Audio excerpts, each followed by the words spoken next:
Today we're sharing some of our favorite moments with my band, y'all, and we're bringing you never-before-seen interviews from some of music's greatest names. That includes Avril Lavigne, and when she was here, we couldn't help but connect on the art of songwriting. It's so funny because I ended up getting music. I was gonna say as a songwriter, you write even with Breakaway, the song that I ended up recording. That I don't know why you did it, but I thank you for it.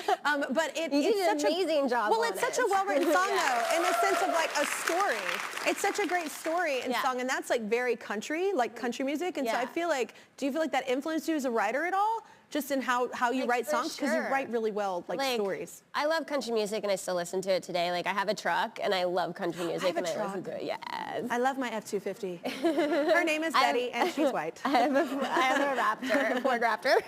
I love it. I love it. And so yeah, I love country music. I mean, everything, jazz, like, you know, rock and roll. I love it all. Yeah. So yeah, I mean, like country songs are amazing storytelling, like for sure. And like Breakaway, I was just listening to it backstage. Oh my God. You like slayed, by the way. Well, here's the thing. I couldn't figure out. I was like, why didn't she do this? I was like, it's a killer song. I was like, why wouldn't she? But then I love your album. So I was listening to it and I was like, you were kind of right.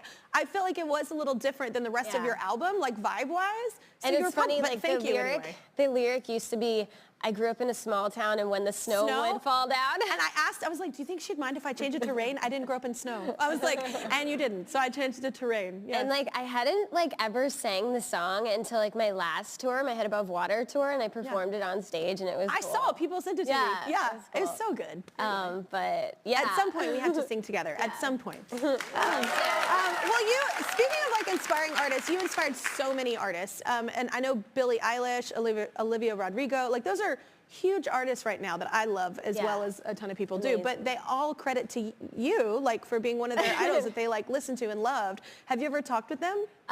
First of all, it's like so crazy to hear that, and it's like so flattering. And yeah, I've had the chance to meet Billie and Olivia, and they're both so incredible, and I love what they're doing. Their songwriting, they're just so like creatively talented. And yeah, I've had the chance to meet both of them. They're both very raw, which I think you were as well, like whenever you first started too, like and still now. But I just mean, I think that's what people loved about you. You're very honest about it, regardless of what you were saying.